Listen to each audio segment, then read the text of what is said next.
Student, आज हम पढ़ेंगे फ्रॉन्डलिक एड्जॉर्प्शन समीकरण या फ्रॉन्डलिक एड्जॉर्प्शन इक्वेशन के बारे में तथा लेग्यूमर एड्जॉर्प्शन इक्वेशन के बारे में। दोनों ही एड्जॉर्प्शन के अंदर बहुत ही इंपॉर्टेंट इक्वेशन है। इसके अंदर हमने सबसे पहले पढ़ा था एड्जॉर्प्शन आइसोथर्म कर्व के बारे में, जिसके अंदर हमने देखा कि एड्जॉर्प्शन की जो मात्रा होती है या क्वांटिटी ऑफ एड्जॉर्प्शन होता है वह मात्रा ताप और दाब का फलन होती है। तो quantity of adsorption is a function of temperature and pressure. तो पदार्थ की मात्रा, अधिशोषित होने वाले पदार्थ की मात्रा जो है वो ताप और दाब के साथ में वेरी करती है या वेरिएशन होता है। अगर हम ताप को कांस्टेंट रखते हैं और दाब के साथ में अधिशोषित होने वाले पदार्थ की मात्रा को वेरी करते हैं तो हमें अलग अलग 5 प्रकार के कर्व मिलते हैं। ये कर्व क्या कहलाते हैं? एड्जॉर्प्शन आइसोथर्म कर्व कहलाते हैं। तो ये हमने डिस्कस कर लिया है। आज हम डिस्कस करेंगे फ्रॉन्डलिक एड्जॉर्प्शन आइसोथर्म इक्वेशन के बारे में।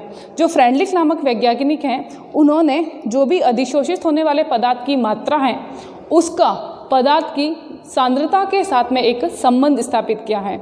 या हम ये कह सकते हैं कि अधिशोषित होने वाले पदार्थ की मात्रा को सांद्रता के साथ में उन्होंने क्या किया है, एक समीकरण प्रस्तुत किया है जिसे हम कहते हैं फ्रॉन्डलिक का अधिशोषण समीकरण। ठीक है, तो हम देखते हैं फ्रॉन्डलिक एड्जॉर्प्शन इक्वेशन के बारे में। माना कि कोई भी पदार्थ है, जैसे कि मान ला एक पदार्थ होता है अधिशोषक और एक होता है अधिशोष्य, एड्जॉर्बेट और एड्जॉर्बेंट। एड्जॉर्बेट कौन होता है? जो अधिशोषित होता है, जिसका अधिशोषण होना होता है। और एड्जॉर्बेंट कौन होता है? एड्जॉर्बेंट का मतलब है जिसके ऊपर अधिशोषण होता है, जिसे हम अधिशोषक कहते हैं। तो माना कि अधिशोषित होने वाले पदार्थ की मात्रा x है। x क्या है? x है अधिशोषित होने वाले पदार्थ की मात्रा, जिसे हम कहते हैं अधिशोष्य।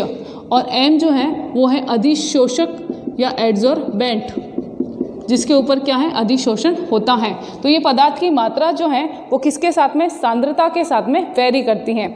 कब? जब अपन बात करते हैं ठोसों के ऊपर द्रवों के अधिशोषण की। क्या होगा? जो लिक्विड होगा वो एड्जॉर्ब होगा सॉलिड के ऊपर।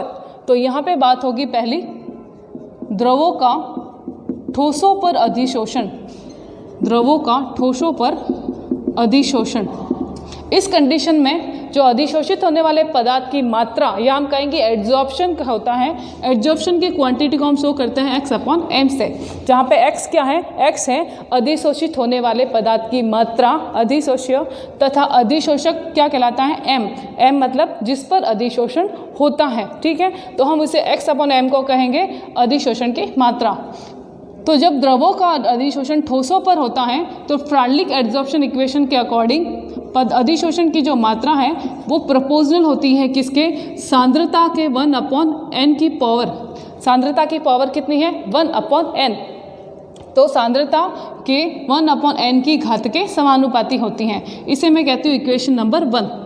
अगर मैं यहाँ पे प्रोपोर्शनल जो है, जो प्रोपोर्शनल है समानुपाती स्थिरांक है, उसको मैं हटा दूं तो एक स्थिरांक प्राप्त हो जाता है जिसे हम कहेंगे Kc 1/n। ये मिल गया इक्वेशन नंबर 2 मुझे मिल गई। ठीक है, इसी तरह से अगर बात करते हैं या फ्रॉन्डलिक ने बताया है गैसों का ठोसों पर अधिशोषण, गैसों का किस पे?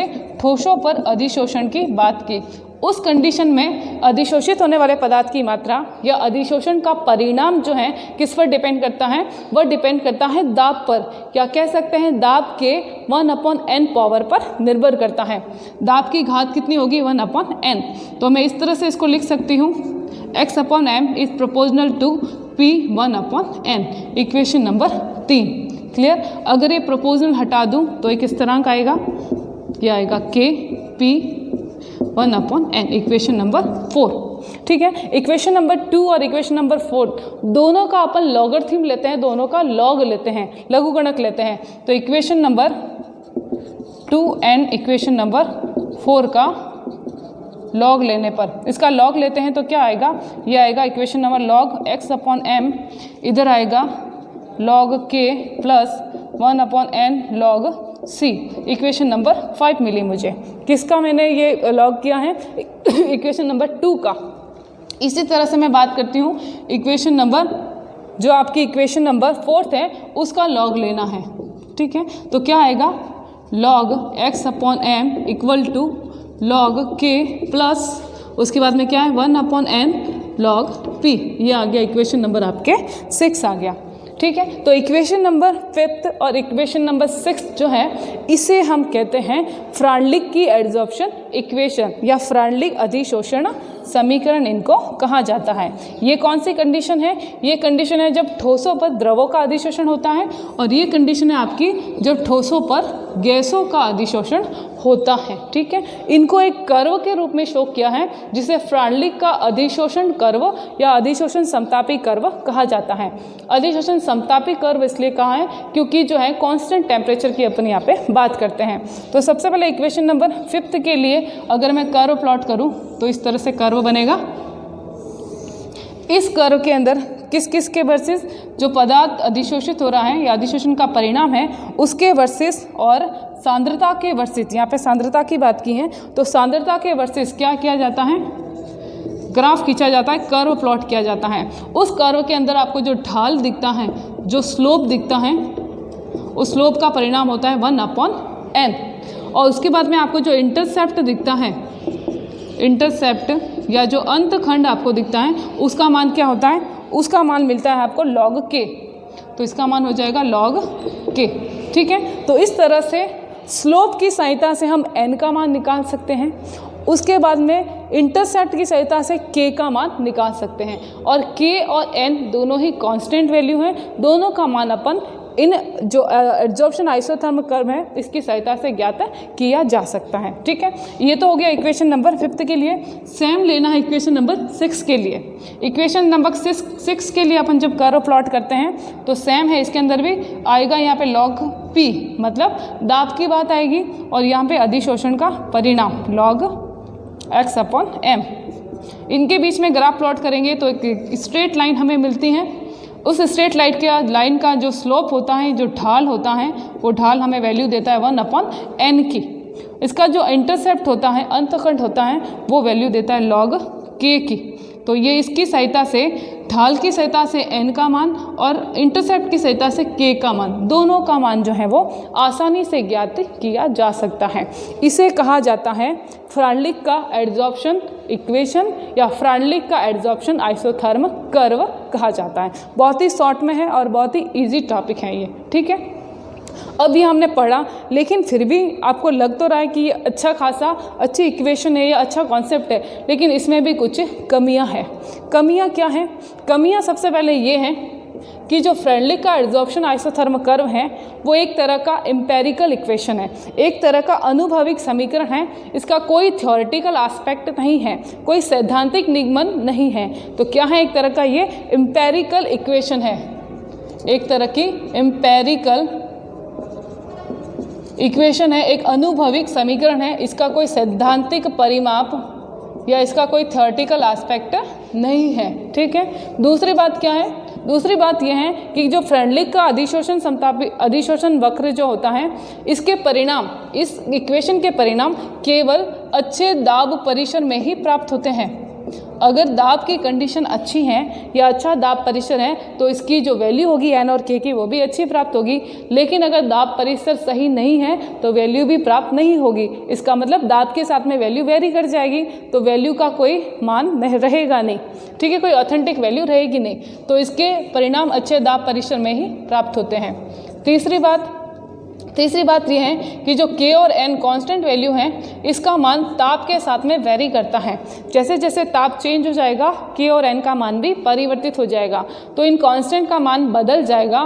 फिर इन मान का क्या यूज़ रहेगा? कोई यूज़ नहीं रहेगा। तो ये उसकी कुछ लिमिटेशंस हो गई किसकी? फ्रांडलिक एड्जॉर्प्शन आइसोथर्म की एक तो पहला कि एम्पेरिकल इक्वेशन है, इसका कोई थ्योरेटिकल एस्पेक्ट नहीं है। दूसरा, केवल अच्छे दाब परिसर में ही अच्छे परिणाम देता है। तीसरा, ताप में परिवर्तन होने के साथ साथ कांस्टेंट k तथा n का मान भी परिवर्तित हो जाता है। इसलिए फिर क्या हुआ? इसलिए एक नया एड्जॉर्प्शन इक्वेशन आता है जिसे हम कहते हैं लेगम्यूर का एड्जॉर्प्शन इक्वेशन। अब ये लेगम्यूर का एड्जॉर्प्शन इक्वेशन क्या करता है? इसके अंदर जो भी कमियां रह गई हैं उन कमियों को वो सुधारता है और एक नया इक्वेशन देता है। तो अब हम पढ़ते हैं लेगम्यूर एड्जॉर्प्शन आइसोथर्मल कर्व एंड उनकी इक्वेशन के बारे में। तो नेक्स्ट टॉपिक है अपना लेगम्यूर का एड्जॉर्प्शन आइसोथर्मल लेग्म्यूर का एड्जॉर्प्शन आइसोथर्म इक्वेशन या कर्व। देखो हमने जब एड्जॉर्प्शन आइसोथर्म कर्व पढ़े थे तो 5 टाइप पढ़े। उसमें मैंने आपको बताया था कि जो सबसे पहला कर्व है वो लेग्म्यूर का एड्जॉर्प्शन आइसोथर्म कर्व को शो करता है। लेग्म्यूर का एड्जॉर्प्शन समीकरण, ठीक है। तो पहला वाला समीकरण क्या शो कर रहा था? लेग्म्यूर एड्जॉर्प्शन कर्व को शो कर रहा था। तो इसके अंदर क्या है? लेग्म्यूर एड्जॉर्प्शन इक्वेशन के अंदर सबसे पहली बात तो ये है कि ये फ्रेडलिक एड्जॉर्प्शन इक्वेशन को क्या करता है? उसकी कमियों को दूर करता है। दूसरी बात क्या है? दूसरी बात ये है कि लेग्म्यूर एड्जॉर्प्शन आइसोथर्म के अंतर्गत अगर हम बात करें तो एड्जॉर्प्शन कर्व जो 5 टाइप का पड़ा था उसके अंदर जो फर्स्ट टाइप का कर्व होता है इस तरह का, इसको ये फॉलो करता है या फर्स्ट टाइप के कर्व पर ये आधारित होता है। लेग्म्यूर के अंदर ये बताया गया है, लेग्म्यूर एड्जॉर्प्शन कर्व के अंदर सबसे पहली बात तो ये है कि ये मोनोलेयर बनने की ही बात करता है। मल्टीलेयर भी बनती है, जब अपन बैट इक्वेशन पढ़ते हैं तो मल्टीलेयर भी बनती हैं, लेकिन लेग्म्यूर ने अधिशोषक की सतह पर अवशोषित होने वाले अधिशोषित होने वाले पदार्थ की मोनोलेयर बनने की ही बात की है, मल्टीलेयर की बात नहीं की है। तो ये इक्वेशन कौन सी है? ये मोनोलेयर की इक्वेशन कहलाती है, ठीक है। उसके बाद में उन्होंने बताया है कि जो भी अधिशोषण होता है वो अधिशोषण अधिशोषक की फिक्स सतह पर होता है, फिक्स साइट पर होता है। हर कहीं या पूरे क्षेत्र में, पूरे एरिया में अधिशोषण नहीं होता है। पर्टिकुलर जो साइट होगी अधिशोषक की सतह पर, उसी पर एड्जॉर्प्शन होगा, पूरी सतह पर नहीं होगा, ये उन्होंने बात कही है, ठीक है। उसके बाद उन्होंने बताया है कि जैसे जैसे दाब बढ़ता है, जैसे जैसे दाब बढ़ता है वैसे वैसे अधिशोषण का परिणाम भी बढ़ता जाता है। तो ये पहला टाइप का कर्व अपन ने पढ़ा था, आपको याद है? तो दाब बढ़ने के साथ साथ अधिशोषण का परिणाम क्या होता जाएगा? बढ़ता जाएगा। लेकिन एक स्टेज के बाद में क्या आ जाएगी? सैचुरेशन स्टेट आ जाती है, और उस सैचुरेशन स्टेट के बाद में दाब बढ़ाने के बावजूद भी अधिशोषण का परिणाम जो है वो नहीं बढ़ता है। मतलब संतृप्त अवस्था आने पर उच्च दाब पर भी अधिशोषण नहीं होता है। क्यों नहीं होता? इसलिए नहीं होता कि वहाँ पे क्या हो गया? मोनोलेयर पूरी बन गई है, संपूर्ण सतह पर मोनोलेयर बन जाती हैं, और मोनोलेयर बन जाने के बाद कितना भी दाब बढ़ा दिया जाए अधिशोषण नहीं होता है, या अधिशोषण का परिणाम शून्य रहता है, ठीक है। तो मोनोलेयर बन जाती है, इसलिए नहीं होता है, वहाँ पे संतृप्त अवस्था आ जाती है। उसके बाद उसने क्या बताया? लेग्यूमर ने बताया कि जो भी अधिशोषण होता है या अधिशोषण का परिणाम होता है दाब के साथ में बढ़ता है, ये हमें पता चल गया। अधिशोषण जो है वो फिक्स सतह पर ही होता है, संपूर्ण सतह पर नहीं होता है। उसके बाद उन्होंने ये बताया कि जब अधिशोषण होता है तो 2 प्रक्रम साथ साथ चलते हैं, 2 प्रोसेस जो हैं वो साथ साथ चलते हैं। कौन से 2 प्रोसेस साथ साथ? एक प्रोसेस जो होता है जिसके अंदर जो मॉलिक्यूल होते हैं, पार्टिकल्स, पदार्थ होंगे, वो अधिशोषित होते हैं, जिसे हम कहते हैं संघनन। और दूसरा जो है जिसके अंदर जो मॉलिक्यूल अधिशोषित हुए हैं वो वापस क्या होते हैं? बाहर निकलते हैं, जिसे हम कहते हैं वाष्पन। तो 2 प्रोसेस जिसे हम कहते हैं संघनन तथा वाष्पन, ये 2 प्रोसेस साथ साथ चलते हैं, एक दूसरे के साथ साथ चलते हैं। इस तरह से कह सकते हैं कि अधिशोषण जो है वो एक गतिक प्रक्रम होता है, एक डायनामिक प्रोसेस होता है। कैसा? गतिक प्रक्रम होता है, 2 प्रोसेस साथ साथ में चलते हैं। कौन सा? संघनन का प्रोसेस भी और वाष्पन का प्रोसेस भी। जब ये दोनों प्रोसेस एक दूसरे के इक्वल हो जाते हैं, कह सकते हैं वाष्पन की दर संघनन की दर के इक्वल हो जाती हैं, तब उसे हम कहते हैं इक्विलिब्रियम एड्जॉर्प्शन, या उसे कहते हैं अधिशोषण साम्य वहाँ पे स्थापित हो जाता है, ठीक है। उसके अलावा उसने ये भी बताया कि जो संपूर्ण सतह है, संपूर्ण सतह पर अधिशोषण नहीं होकर कुछ साइड पर होता है, और जो मॉलिक्यूल होते हैं उसका वह भाग जो अधिशोषित होगा, जो पार्ट अधिशोषित होगा वो कितना होता है? अल्फा। जैसे n टोटल मॉलिक्यूल हैं उसमें से अल्फा पार्ट जो है वो अधिशोषित होने वाले अणुओं का फ्रैक्शन या भाग होता है, और थीटा जो होती है वो संपूर्ण सतह होती है, उसमें से 1 माइनस थीटा जो है इतनी सतह पर ही अधिशोषण होता है, ठीक है। तो ये अभी अपन डेरिवेशन करेंगे तो इसको वापस देखेंगे कि ये क्या होता है। तो ये इसका थ्योरेटिकल एस्पेक्ट है लेग्यूमर एड्जॉर्प्शन इक्वेशन का। अब हम देखते हैं इसकी डेरिवेशन। तो देख लेते हैं इसकी डेरिवेशन के बारे में।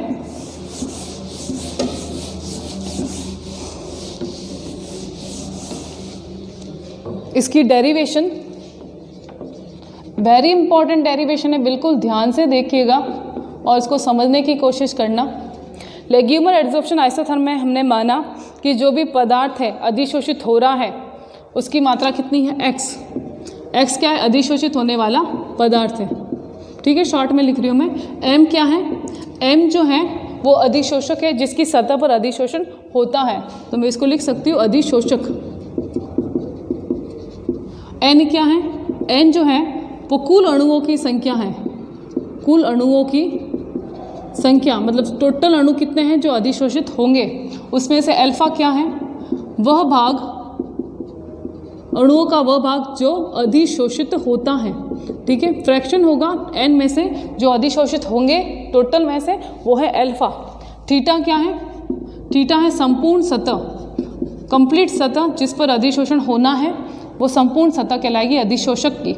1/1 माइनस थीटा क्या है, संपूर्ण सतह में से वह सतह, वह फिक्स साइट जिस पर अधिशोषण होता है, तो कुल सतह का वह भाग जिस पर क्या होगा, अधिशोषण होगा, ये कहलाएगा थीटा कहलाता है, ठीक है। तो हमें पता है कि जब अधिशोषण होगा तो अधिशोषण एक डायनामिक प्रोसेस है, दो प्रोसेस साथ में चलेंगे, कौन सा, वाष्पन भी और संघनन भी।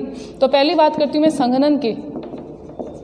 जो संघनन होगा उसका परिणाम होता है 1 माइनस थीटा n अल्फा, ये है इक्वेशन नंबर 1। इसी तरह से जब वाष्पन होगा तो वाष्पन की दर प्रोपोर्शनल होती है थीटा के, मैं इसको ऐसे लिख सकती हूँ k थीटा, ये हो गई इक्वेशन नंबर 2, ठीक है। तो ये याद रखना है वाष्पन की दर, और ये क्या आपके संघनन की दर, rate of condensation, rate of evaporation.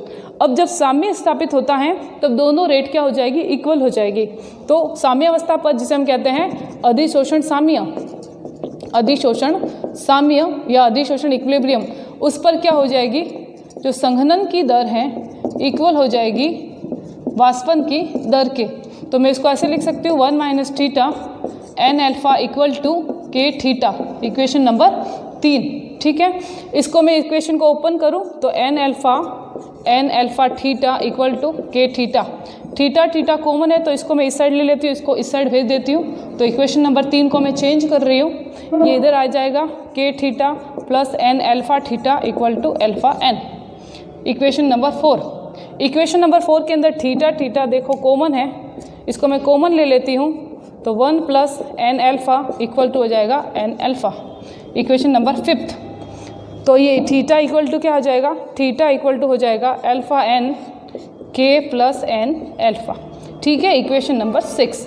यहाँ तक बिल्कुल समझ में आया, बिल्कुल इजी वे में आपको याद करना है, कुछ भी नहीं किया है, दोनों के रेट को बराबर करके इसको पार्ट को मैंने एक्सपेंड किया है, फिर थीटा को कॉमन लेके थीटा का मान निकाला है, ठीक है, यहाँ तक। अब आगे देखते हैं आगे क्या करना है, बिल्कुल स्टेप बाय स्टेप आप इसको समझते जाइएगा।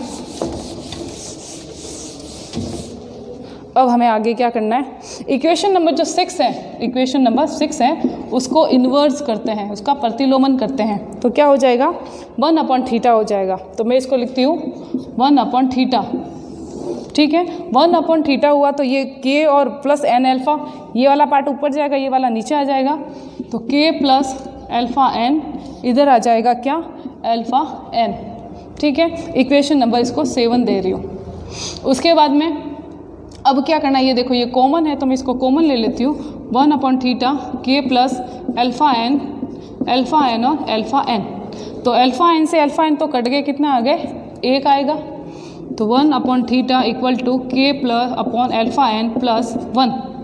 समझ में आ रहा है यहाँ तक। अब मैं इसको ऐसे भी तो लिख सकती हूँ, ये इक्वेशन नंबर 8 है, ठीक है। अब अपन क्या करेंगे, इसके अंदर लेंगे गैसीय अणुगति का एक सिद्धांत आता है, यहाँ तक आपको इक्वेशन पहले याद करनी, 8 तक आपको ऐसे ही लिखना है। उसके बाद एक नई थ्योरी आती है जिसे हम कहते हैं गैसों का अणुगतिकी सिद्धांत, गैसों का अणुगतिकी सिद्धांत। इसके अकॉर्डिंग होगा क्या, इसके अकॉर्डिंग जो अधिशोषित होने वाले अणु हैं उसका मान किस पर निर्भर करता है, उसका मान निर्भर करता है दाब पर, P पर, ये दाब पर। अगर मैं ये प्रोपोर्शनल कांस्टेंट हटाऊं तो आएगा बीटा P, तो ये आ गया बीटा P, इक्वेशन नंबर 9, ठीक है, इक्वेशन नंबर 9 मिल गई। तो गैसों के अणुगति के सिद्धांत के अकॉर्डिंग अधिशोषित होने वाले अणुओं की संख्या दाब पर निर्भर करती है, दाब पर बता दिया मैंने, प्रोपोर्शनल हटा दिया, बीटा आ गया, एक स्थिरांक है, तो n का मान क्या मिला मुझे, बीटा P। तो n का मान क्या इक्वेशन नंबर 8 में रख सकते हैं, बिल्कुल। तो हम क्या करेंगे, n का मान किस में रखेंगे, इक्वेशन नंबर 8 के अंदर। 8 में यहाँ पे मान रख लेती हूँ मैं, तो ये आएगा 1/θ, यहाँ पे क्या आ गया k, उसके बाद में देखो अल्फ़ा अल्फ़ा, उसके बाद में क्या है बीटा बीटा और ये p +1। ठीक है, इक्वेशन नंबर कौन सी होगी, इक्वेशन नंबर 10 हो गई आपकी, इक्वेशन नंबर 10। क्लियर। अब क्या करना है, अब देखो ये जो मान आपको दिख रहा है k/α-β, इसका मान होता है k/α-β इक्वल टू होता है 1/k1।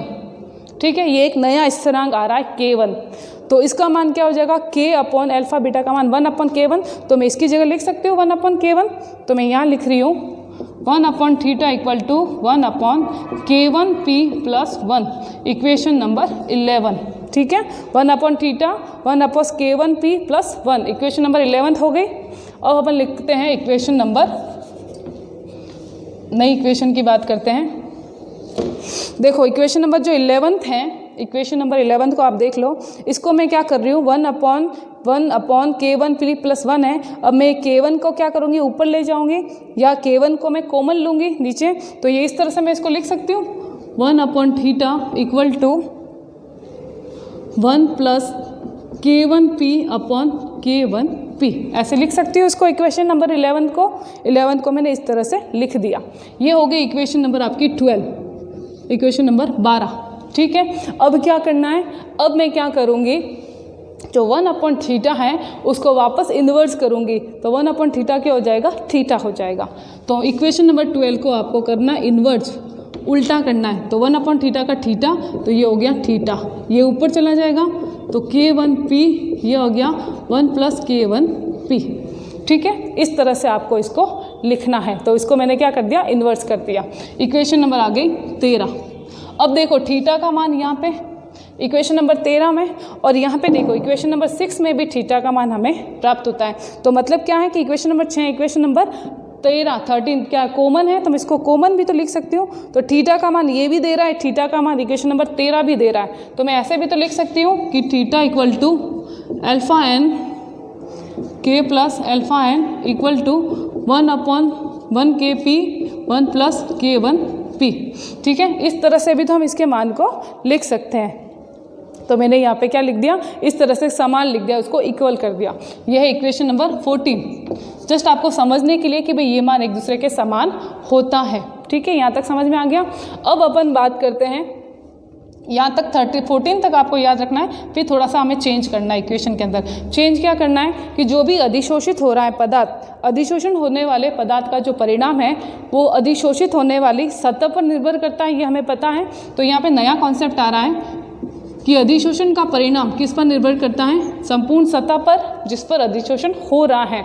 तो मैं इसको ऐसे लिख सकती हूँ x/m, प्रोपोर्शनल हटेगा तो क्या आएगा, k2θ आएगा, इक्वेशन नंबर 15।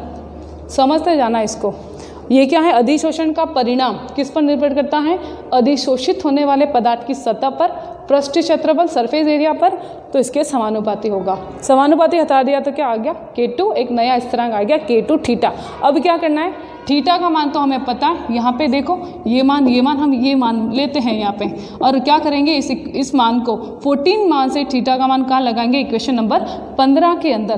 तो इक्वेशन नंबर 15 में थीटा का मान रखने पर, तो मान रख ले तो x/m इक्वल टू k2, और थीटा का मान क्या है, k1p 1 + k1p। ठीक है, ये क्या मान है आपके थीटा का, ये मान प्राप्त हो गया। ये है इक्वेशन नंबर 16। अब वापस थोड़ा सा चेंज याद करना है, अब वापस आपको इन्वर्स करना है। ठीक है, तो मैं इन्वर्स करती हूँ, इक्वेशन नंबर 16 को इन्वर्स करूँगी, तो इन्वर्स करूँगी तो 1/ लिख सकती हूँ, तो 1/x/m, ये इन्वर्स कर लिया। ये कहाँ जाएंगे, ऊपर, तो ये आ गया 1 + k1p upon k2 k1p, equation number 17। ठीक है, यहाँ तक समझ में आ गया। अब देखो ये जो p है, इस p को मैं क्या कर रही हूँ, यहाँ पे ले आऊँगी, इसके गुणा में है ये, तो ये p यहाँ चला जाएगा, तो ये आ गया p/x/m इक्वल टू 1 प्लस, मैं इसको इक्वेशन को अब क्या मैं कर रही हूँ, ब्रेक कर रही हूँ, तोड़ के लिख रही हूँ, तो 1/ आएगा k2 k1 प्लस ये क्या आ जाएगा k1 और k2 k1। ठीक है, यहाँ तक समझ में आ गया इसको। ये है आपका p, देखो यहाँ पे p यहाँ ले गई, तो p/, x अपॉन एम, ठीक है। p हट गए यहाँ से, अब क्या बचा 1 1 और प्लस है तो 1 upon K2 K1 plus K1P upon K2 K1P। Clear, ये समझ में आ गया। अब देखो कॉमन क्या है, आपका K1 और K1 कॉमन है तो मैं इसको काट देती हूँ। अगली मैं आपको इक्वेशन देखो यहाँ पे लिख रही हूँ क्योंकि वहाँ पे जगह ख़त्म हो गई है। अगली इक्वेशन वहाँ पे लिख रही हूँ, कौन सी इक्वेशन है ये, इसको 18 नंबर दे देते हैं। 18 नंबर इक्वेशन को मैं यहाँ लिख रही हूँ, P X upon M equal to क्या हो जाएगा 1 अपॉन K2 K1 प्लस उसके बाद में ये आपका P, उसके बाद में K2। देखो K1 से K1 तो कट गया था ना, K1 से K1 तो P अपॉन K2 बचा। ये आपका इक्वेशन नंबर 19 नंबर इक्वेशन आ गया, ठीक है। अब आपके क्या है, अब आपको ये जो मिला है ये किसका मान मिला है, ये आपका कहलाता है लेग्यूमर का एड्जॉर्प्शन इक्वेशन कहलाता है। क्या बनी, लेग्यूमर की एड्जॉर्प्शन इक्वेशन कहलाती है। इस तरह से मैं इसको वापस व्यवस्थित लिख रही हूँ, P upon X upon M 1 upon K2 K1 plus P upon K2। ये आपके क्या हैं, ये आपकी हैं लेग्यूमर की एड्जॉर्प्शन इक्वेशन कहलाती है। क्लियर। अब इसके अंदर क्या करना है, इसका कर्व प्लॉट करते हैं। हम इसका कर्व प्लॉट करेंगे, एक तो इसके versus x upon M X upon M अधिशोषण का परिणाम, उसके अलावा दाब के साथ में। तो अधिशोषण का परिणाम और दाब के साथ में हम प्लॉट करेंगे तो हमें एक स्ट्रेट लाइन मिलेगी। उस स्ट्रेट लाइन का जो स्लोप है, जो ढाल है, वो हमें क्या वैल्यू देता है, वो वैल्यू ढाल जो है वो हमें वैल्यू देगा 1 अपॉन K2 की, स्थिरांक का मान देगा, और उसका जो अंतखंड होगा वो हमें वैल्यू देगा 1 अपॉन K2 K1 की, ठीक है। तो देखो तीनों स्थिरांक जो आपने स्थिरांक लिए थे दो, K2 का मान भी निकल जाएगा, यहाँ से K1 का मान भी निकल जाता है। तो स्लोप का मान 1 अपॉन K2 की वैल्यू देगा और आपका अंतखंड 1 अपॉन K2 K1 का मान देता है, ठीक है। ये x अपॉन एम क्या अधिशोषण का परिणाम और P क्या है दाब, ठीक है। तो ये है आपका लेग्यूमर अधिशोषण समतापी समीकरण या समतापी वक्र। लेग्यूमर ने क्या किया था, लेग्यूमर ने माइका के ऊपर नाइट्रोजन गैस का क्या कराया, नाइट्रोजन गैस का अधिशोषण कराया। कितने 90 डिग्री सेंटीग्रेड पर, माइका के ऊपर नाइट्रोजन गैस का 90 डिग्री सेंटीग्रेड के ऊपर उन्होंने अधिशोषण कराया, और अधिशोषण कराने पर जो परिणाम प्राप्त हुए वो एज इट इज़ ऐसे ही परिणाम प्राप्त हुए हैं, ठीक है। जो पहला कर्व मैंने आपको दिखाया था उस कर्व को वो फॉलो करता है और इस प्रकार के कर्व को क्या करता है, वो सत्यापित करता है।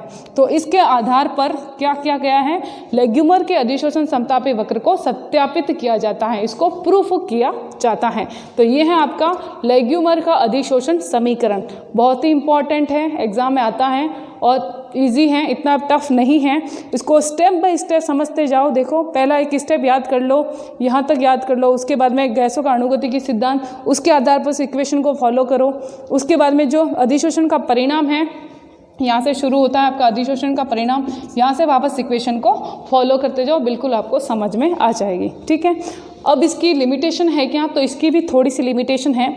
इसकी लिमिटेशन ये है कि जो लेग्यूमर का अधिशोषण समीकरण है वो केवल कौन से मोनोलेयर की बात करता है। हमने देखा ये मोनोलेयर की ही बात करता है, मल्टी लेयर की बात नहीं करता है। तो फिर मल्टी लेयर की बात कौन करता है, वो आती है बेट इक्वेशन, जो हायर क्लासों के अंदर उसकी स्टडी की जाती हैं। तो बेट इक्वेशन मल्टी लेयर की बात करता है, जबकि लेग्यूमर ने केवल मोनोलेयर के बनने की बात कही है।